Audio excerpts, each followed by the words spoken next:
안녕하세요. 이번에는 한정승인이란 무엇인가 알아보도록 하겠습니다.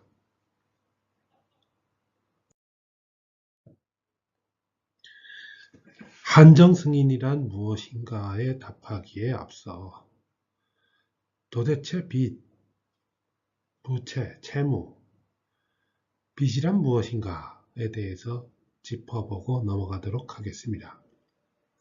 이것은 말하자면 보통 돈, 즉 화폐, 통화, 금전을 남에게 줄 의무라고 하는 것인데 법학적으로는 보통 금전채무라고 합니다. 이와 같이 빚을 갚을 의무는 보통은 자유로운 계약에 의한 등가교환이다. 이렇게 가정되는 경제적 거래를 통해서 부담하는 경우가 원칙입니다. 예를 들어 우리가 전기를 켤 때, 전화 통화를 할 때, 또 쇼핑을 할 때, 또 전철을 탈 때 채무를 부담하고 월급을 받아서 그것을 갚을 때 이 빚이 소멸합니다. 현대 사회에서 이 신용, 빚, 이와 같은 것이 없이 살 수는 없을 것입니다. 당연히 갚아야죠. 한편 어떤 경우에는 개인의 의사나 거래와 상관없이 발생하는 빚도 있습니다. 그 첫째가 세금이고 또 두 번째가 상속에 의해서 빚이 발생하기도 합니다. 그럼 왜 이렇게 비자발적으로 채무가 발생하느냐? 여기에 대해서는 정당성의 의문을 가질 수도 있겠습니다만은 우리가 태어날 때 사회 속으로 태어나고 그 사회는 정부에 의해서 보호됩니다. 그렇다면 그 정부에 대해서 은혜를 갚는 것이 당연할 것이고 그런 의미에서 모든 국민이 납세 의무를 진다는 것입니다. 한편으로는 우리가 사회라는 하나의 공동체로 가기 위해서는 부모가 낳고 키워주죠. 그 부모가 낳고 키워준 은혜에 보답하기 위해서 부모가 진 빚을 갚기도 합니다. 물론 이것들은 어디까지나 한도가 있어야겠지요.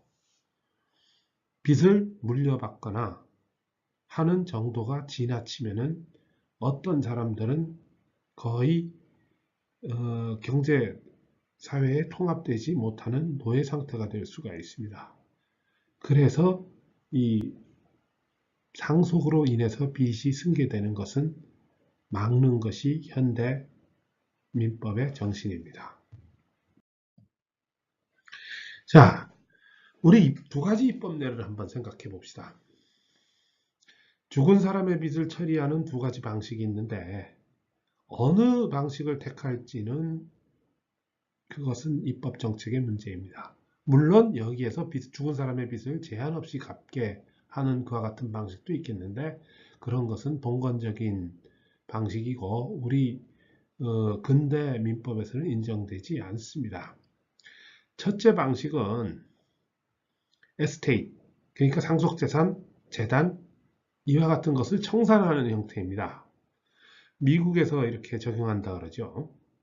이 입법 내에서는 사람이 죽으면 그가 가진 재산은 전부 상속재단에 귀속됩니다.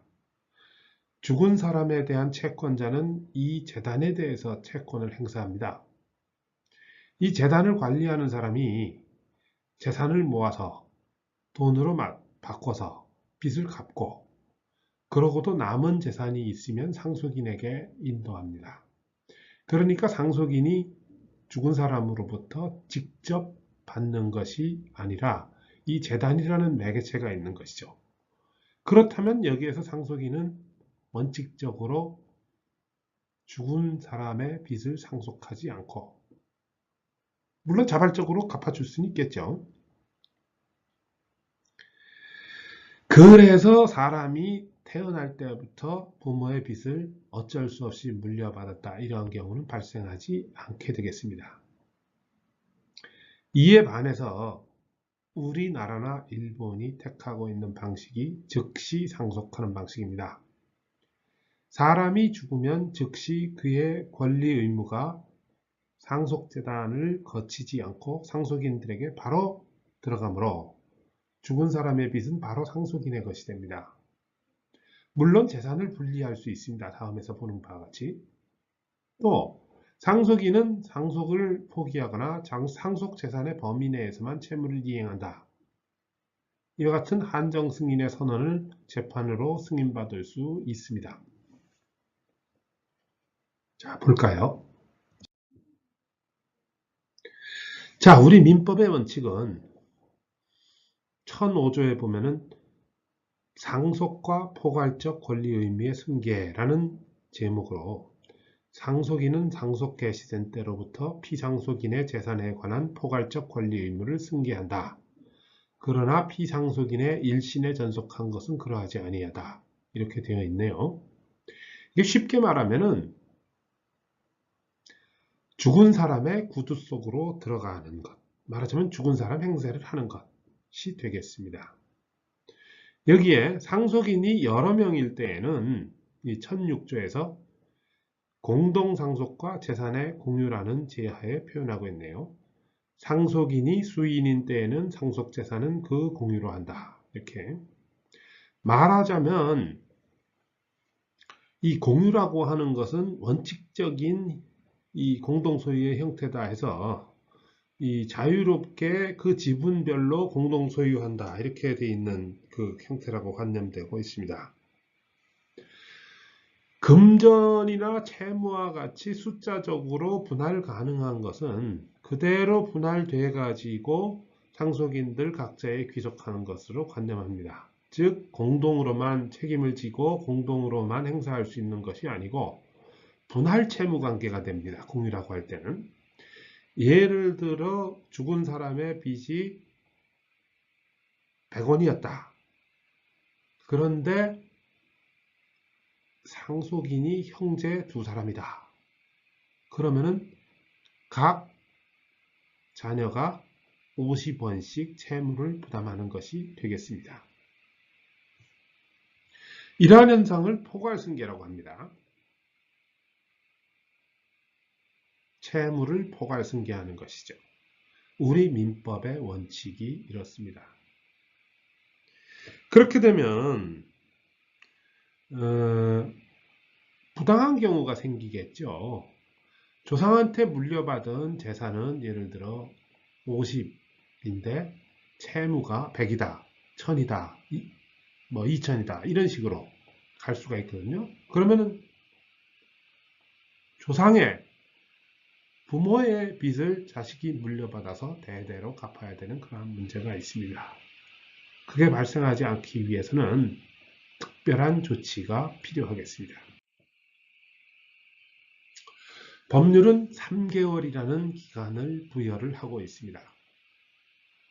민법 1019조를 보면 상속인은 상속 개시 있음을 안 날로부터, 결국 돌아가신 날을 안 날로부터죠.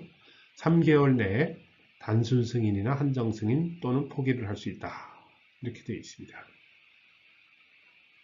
또 한편 이 3개월이라는 기간은 굉장히 짧은 기간입니다. 하는 사이에 3개월이 지나가 버리고 이 본인이 상속받은 조상의 채무가 상속재산을 초과하는 사실을 알지 못한 상태에서 그냥 지나가는 경우가 있습니다. 이 경우 나중에 그와 같은 사실을 한 때로부터 또 3개월 내에 한정승인을 할 수 있다. 이렇게 되어 있어요. 이것을 특별 한정승인이라고 합니다. 이것이 한정승인을 하게 되면은 어떻게 하느냐? 자, 한정승인을 그럼 어떻게 하는 거냐? 보면은 한정승인이 유효하게 이루어지면은 상속인은 상속으로 인하여 취득하는 재산의 한도 내에서 이 피상속인, 그러니까 돌아가신 분의 채무와 유증을 변제할 것을 조건으로 상속을 승인한다. 이렇게 되어 있는데요. 결국 받은 재산에서만 채권자들한테 준다. 이런 의미가 되겠죠. 그럼 이 한정승인은 어떻게 하느냐? 이 기간 내에 재산 목록을 첨부해서, 물론 채무도 첨부해야겠죠. 법원에 신고하는 방식으로 합니다. 실무상으로는 신고서를 냅니다. 그 뒤에 잠깐 다음 슬라이드에서 보는데, 이와 같이 한정 승인이 받아들여지면은 채권자에게 공고를 하고 신고하라고, 다음에 그 채권이 신고되는 바에 따라서 각 채권자에 대해서 채권액의 비율로 변제한다, 이렇게 되겠습니다. 예를 들어 채권이 신고된 것이 200이고 재산이 100이면은 각 채권에 대해서 50%의 배당률을 받아가는 것이 되겠습니다. 예를 들어 50의 채권을 가진 사람은 25의 변제를 받게 되겠습니다. 물론 이것은 채권의 실체법상의 우선순위에 따라야겠죠.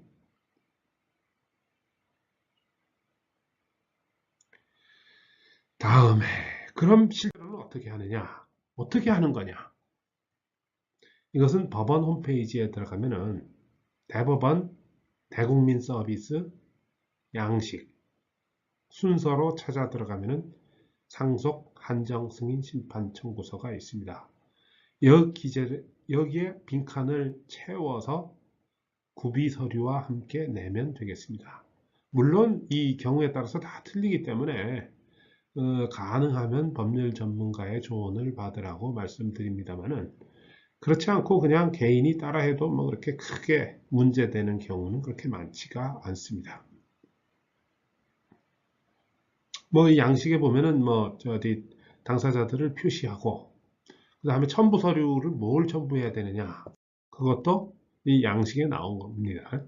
첨부 서류를 보면은 가족관계증명서, 주민등록등본, 인감증명서, 뭐 기본증명서, 가족관계증명서, 말소자 등본, 뭐 경우에 따라서 가계도, 상속재산 목록, 채무 목록, 뭐 이런 것들이 되겠습니다. 이상으로 한정 승인의 효과와 방식에 대하여 알아보았습니다. 나아가 이 한정 승인의 파산이나 포기에 관해서는 다음에 말씀드리도록 하겠습니다.